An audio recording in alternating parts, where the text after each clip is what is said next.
Good morning. It's Lisa Ryan, and I am Chief Appreciation Strategist at Grategy here in beautiful Cleveland, Ohio. Welcome back to another episode of Thank You Very Much, where we talk about some gratitude strategies to help create a workplace culture that rocks. So, today we're going to talk about the 5 characteristics of great managers.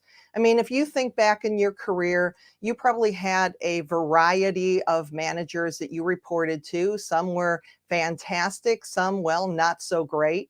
And if you look and start to consider those characteristics that really differentiated those leaders that you liked, respected, that you stayed with, that you were loyal to, compared to the other ones that made you want to, ghost them at lunch, these are some of the characteristics that they probably had. And I think back to some of the leaders that have been in my life, and also ones that I featured in the book. For example, John Herdlick, he is the president of Inks International. He spent quite a bit of time on my podcast talking about his workplace culture. John is actually unique in the fact that he started in the manufacturing plant and worked his way up in his 40-year career to be president of the company. But even with that long-term tenure that he has for the company, he still makes time to connect with his employees by hand writing them thank you notes, by taking he said about 12 to 15 of these notes a month to recognize people for their milestone anniversaries. And one of the quotes that I really liked that John had to say in the book, he said, it's not about the numbers. Of course, the numbers are important. We don't want to get away from that. Of course, the numbers are important. But if you take care of your people, you take care of your customers, and you treat them as human beings, the results is that the numbers will take care of themselves. So again, that's some of the things that the characteristics that these leaders bring. Another one comes to mind when I was working in the welding industry. We had at the top of the Lawson organization, which is the company that I worked for, one of their divisions, was Bud Kalish. And Bud Kalish was the chairman of the board. And on a regular basis, when I would have a really good month, Bud would write on my commission statement, "Hey, Lisa, great month, congratulations." Now, I kind of knew that Bud's secretary was probably bringing him the commission statements and saying, "Hey, Bud, here's some ones to write notes to." But that didn't matter. It was the fact that he reached out and he made those notes. Because, like I say all the time, when you tell somebody you appreciate them, you create a beautiful memory. But when you write it down, you create a treasure. And Bud Kalish certainly created treasures. Another person that I featured in the book was Katie Gerdon, and she works for Texas Team. And she wanted to share, she was so excited when I asked for good company experiences. She was talking about her COO, who also takes the time to write handwritten notes to employees based on when the COO sees values in action. So acknowledging people, you have your company values and you put it out there. And when you catch your employees in the act of using those values, of representing those values, of taking the time to notice, because you know what, if you notice, there's a really good chance that they're going to do more of those. So this is all that I'm talking about from the chapter on how leaders create recognition and celebration strategies that work. And so you're probably saying, okay, Lisa, you've been talking about 5 strategies. You've been talking about 5 strategies. What are they? Okay, so here we go.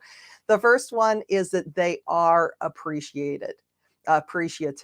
Just like the book title, Thank You Very Much. Am I telling you to thank your employees for doing their job? Well, yes, I am.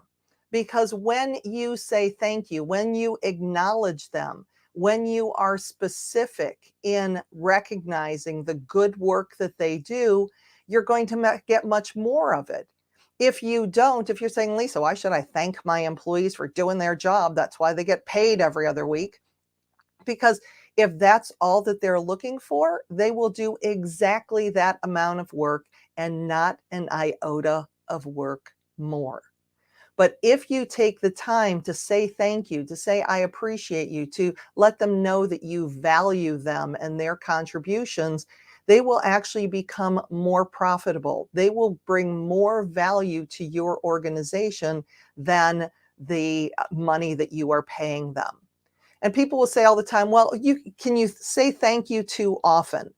Aren't employees going to get all cocky and everything and think that they're not going to have to work because you're saying thank you all the time? And actually, the opposite is true.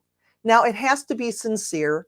If you walk away from our session today saying, oh, that Lisa Ryan woman told me I need to thank 5 people today. All right, thank you, thank you, thank you, thank you, thank you. Check, was that 5?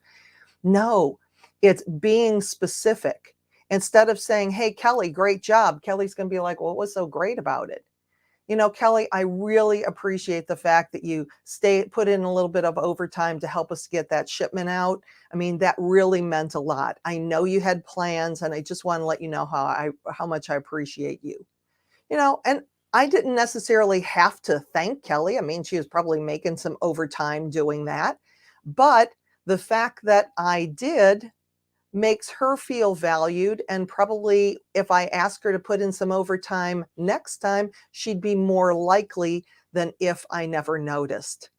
I had one person after one of my programs a couple years ago come up to me and say, Lisa, when I do something wrong, I get recognized 100% of the time. But when I do something well, it's rarely noticed. So what can you do? Start to look for your employees. Focus on the good that they do and recognize them in the moment. If you're out of practice, then just be very specific. Use the facts and say, listen, I haven't been being as good at appreciating you. I'm going to work on getting better. And encouraging peer-to-peer recognition.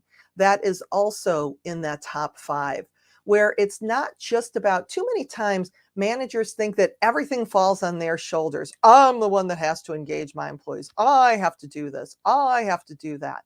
But if you create the type of culture which encourages peer-to-peer recognition, you're also putting in a level of accountability.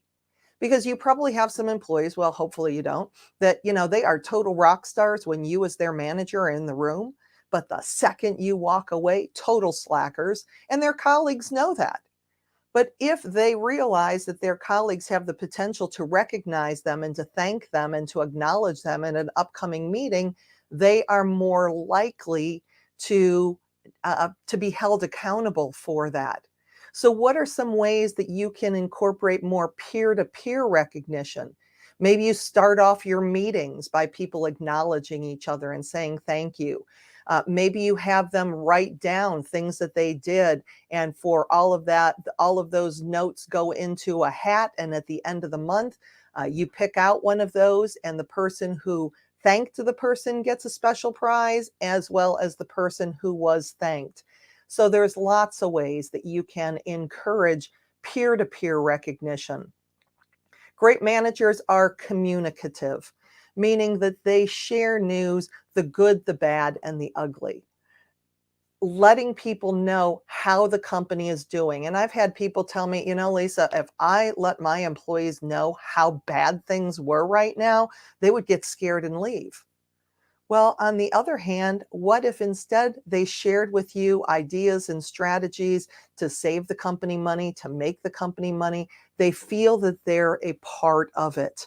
So you communicate when things are going well. And some managers don't want to do that. Oh, if I tell them how well we're doing, they're all going to want a bonus or a raise. It's like, well, maybe, because when you do share your numbers, when you share your books, giving some kind of profit sharing or bonus gives more of an ownership mentality that your employees will understand that when the company is doing better, they can also do better. So being communicative. The fourth one is that great managers are observant.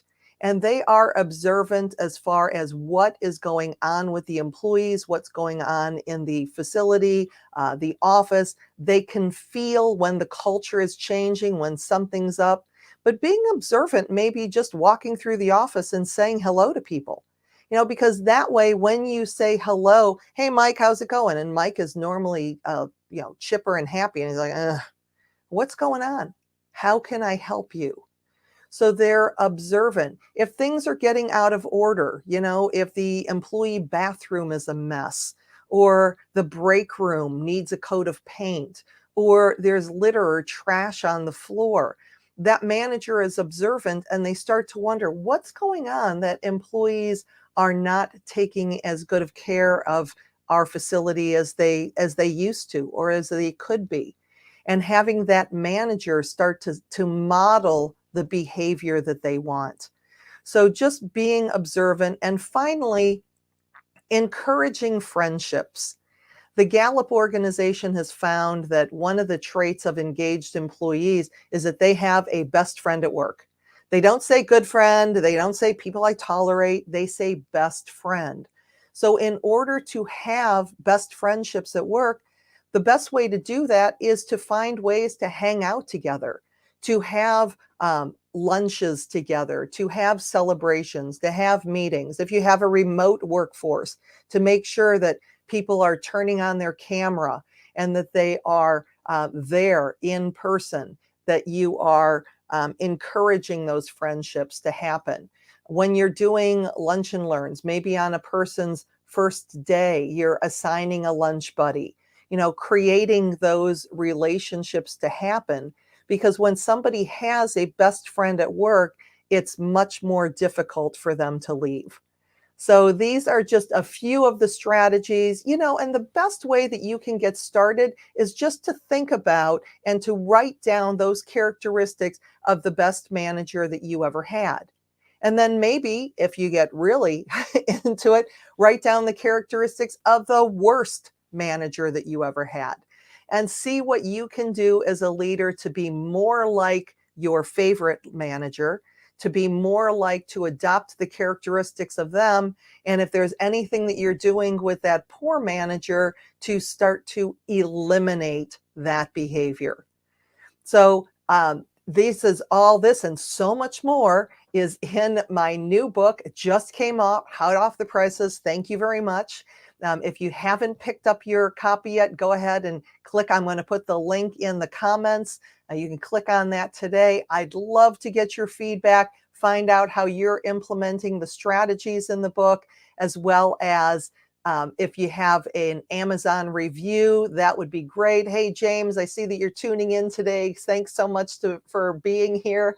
It's not like I have a set time that I'm doing these. It's like, you know what? I think it's time to go live. So we'll just kind of play it by ear for the rest of the month of April and see how things go.